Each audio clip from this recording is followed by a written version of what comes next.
Hello everyone, I'm Skratch. Welcome to the channel. This is another Raid Shadow Legends video. Don't ask me, I have no idea what's happening, but you know what? We're here because we're gonna have a whole streak of 10x events for the duration of the entire week. And I have no idea why. Like, are we celebrating anything?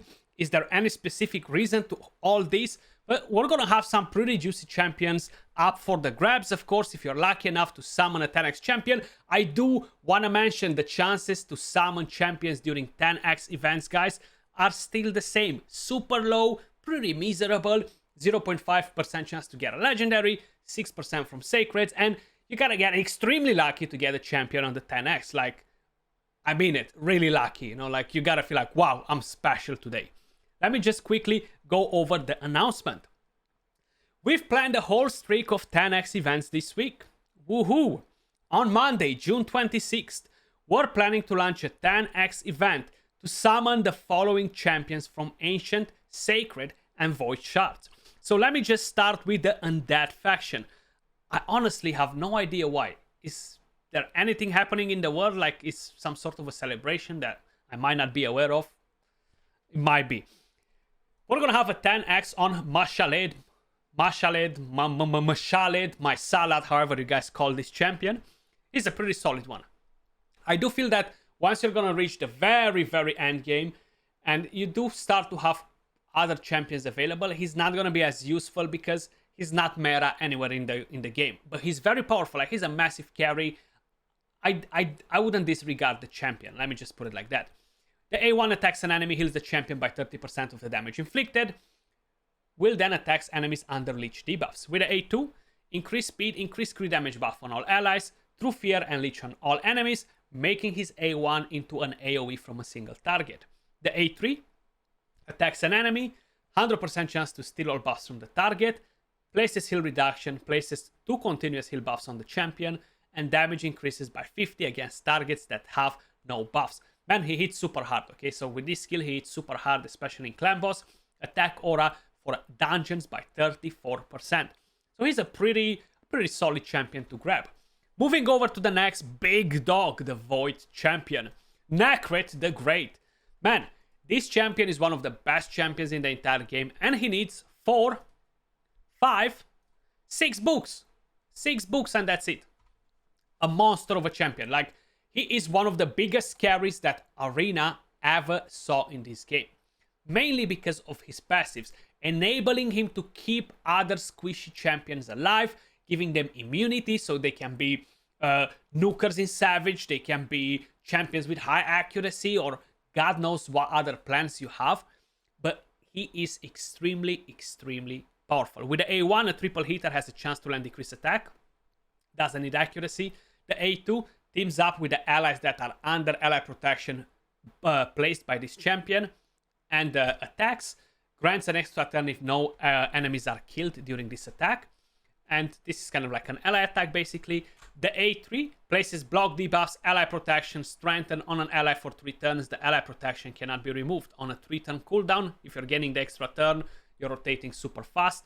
The first passive, whenever an ally is attacked under ally protection, placed by the champion, places a shield buff on the ally equal to 30% of this champion's max HP.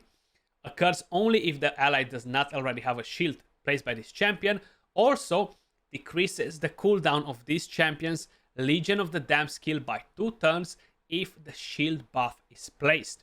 So keep that in mind. You don't want to attack the targets that are protected by Nakret constantly unless you're about to go and wreck them, basically, you know. The second passive places immunity, strengthen for 3 turns on the ally with the lowest HP at the start of each round, and places an ally protection on them for 6 turns. 6 turns! The ally protection buff cannot be removed. Ally resistance in all battles by 60. I have him built on a bolster set. I wish I would get a second one to build him on a stone skin. Would be amazing. Then, moving over to the next one. On Tuesday, June 27th, we're planning to launch a 10x event to summon the following champions from Ancient, Sacreds, and Void Shards. Night Revenant's faction, and we're gonna have no one else but Walking Tombdrinker.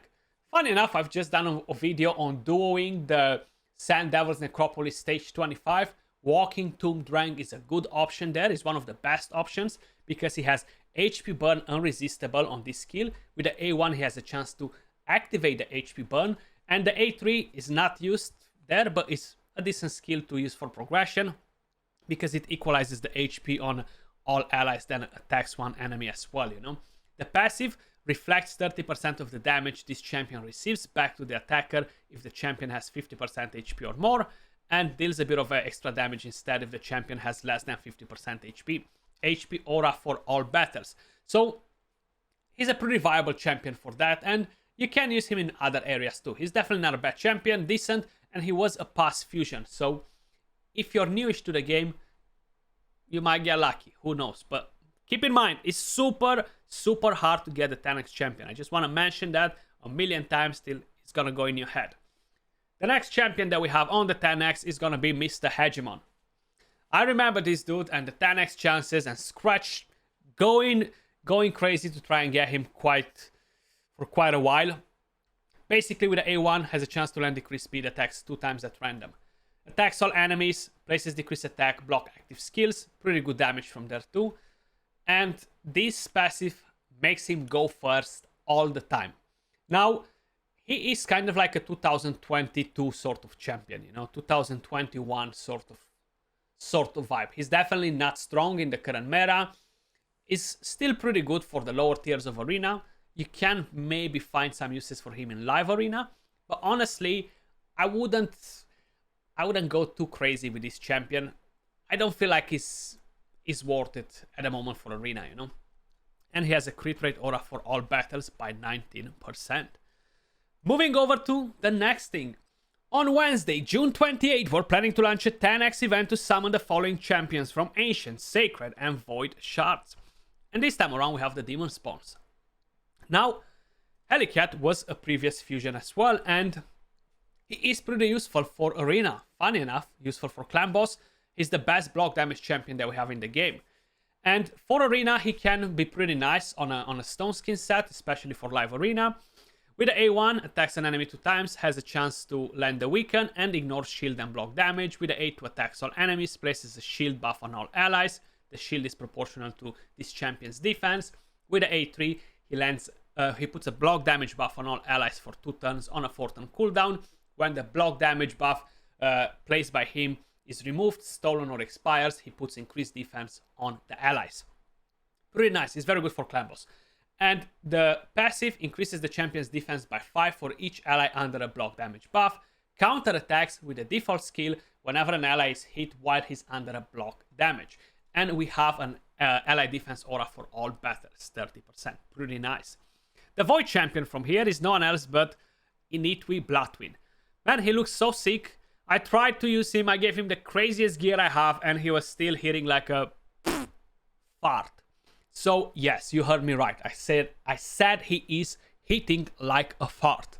He's definitely not a good champion in terms of DPI. He looks sick, man. Like, he could be so much better, but he just doesn't bring enough firepower. Crazy base attack. The multipliers are too weak to be able to do something in the current meta.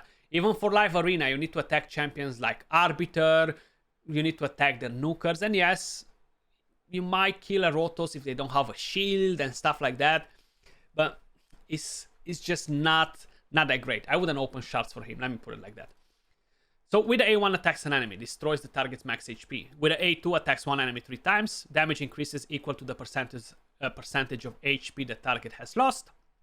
AoE attack with a chance to land leech, and the passive heals the champion every time they kill an enemy, and if you kill somebody, they cannot be revived. Attack aura for all battles. I built him with 9.5k attack, 350 crit damage, and he wasn't doing nothing on Savage. Let me just say that, okay? He was not doing nothing in the current meta. Then, moving over to the final day, the final countdown, which is Thursday. On Thursday, June 29, we're planning to launch a 10x event to summon the following champions from Ancient, Sacred, and Void Shards. So we're gonna start with the Dark Elves. Right here we have Noct the Paralyzer. Interesting champion. Hard to find a proper use for him. So he has a chance to land decreased accuracy, attacks all enemies, places a sleep, and 2 poisons debuffs for 2 turns. Places 2 additional 5% poison debuffs for 2 turns whenever a sleep debuff placed by the skill is removed or disappears after an enemy takes damage. With the A3, places an ally protection buff on all allies and a continuous heal buff on all allies for 2 turns, and the passive heals the champion by 3% of their max HP and all allies except the champion by 1% of their max HP every time a poison debuff ticks. Whenever an ally is attacked while under an ally protection buff, has a 40% chance of placing a sleep debuff on the attacker for 1 turn. He can solo some content, you know, like he can help you beating the Ice Golem or Dragon of the normal stages, normal mode, not the hard mode. But it's hard to find a use for him. I'm curious to see the reviews. I have the champion, but yeah, Sand Devil's Necropolis, I haven't used him yet. It does sound like his kit is kind of like designed for it, honestly. But I'm very curious to try him out, actually. I might do a guide on him for when he's going to be on the 10x and see if he's worth it to kind of like use him. He does seem to have pretty good reviews, though. And yeah, HP aura in dungeons by 35%. Pretty good base stats on the champion, considering that he's an HP based champion. Then we have Blind Seer. Not a fan. She definitely needs a bit of buff, a bit of love. Her base stats are not great. She just have one of the highest speed in the entire game, but that doesn't really justify it. Attacks 3 times at random, has only a chance to decrease the turn meter, block debuffs, and a shield on all allies for 2 turns. And yeah, would be nice to have a cleanse in here or something else to make the champion a bit more special, feel like an actual Void Legendary. Revives all dead allies to 35% HP, places a block damage buff on all allies except this champion for 1 turn, and a defense aura in all battles by 34%. That's what we have in terms of events. Definitely out of nowhere. Let me know if you are tempted to summon for any of these champions. I would say Necrot is a pretty good bet, but keep in mind the chances to summon champions during 10x are extremely, extremely low. Still, I wish you luck. That was all for this video. Much love, appreciate all of you guys watching, and I'll catch you all soon in the next video. Peace.